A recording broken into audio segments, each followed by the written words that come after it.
আজকে আমাদের special vehicle checking ছিল। স্পেশাল ভেহিকেল চেকিংয়ের সময় একটা বাইক, পালসার বাইক TR07G 5370 বাইকটাকে আমরা আটক করি। আটক করার পর তার মধ্যে দুইজন লোক ছিল, হৃদয় মিয়া এবং মালিক মিয়া নামে দুইজন লোক ছিল। তাদের ব্যাগ থেকে তল্লাশি করে আমরা গাঁজাগুলি উদ্ধার করি। অনুমান 10-11 কেজি হবে গাঁজা আমরা উদ্ধার করি এবং বাজার মূল্য হবে 70 থেকে 80,000 টাকার মতো। এবং তাদের বিরুদ্ধে একটা আমরা স্পেসিফিক NDPS মামলা নথিভুক্ত করছি। আগামীকাল তাদেরকে আদালতে প্রেরণ করা হবে এবং রিমান্ড চেয়ে প্রেরণ করা হবে।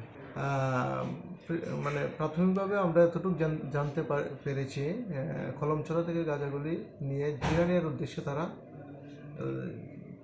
যাওয়ার জন্য গিয়েছিল।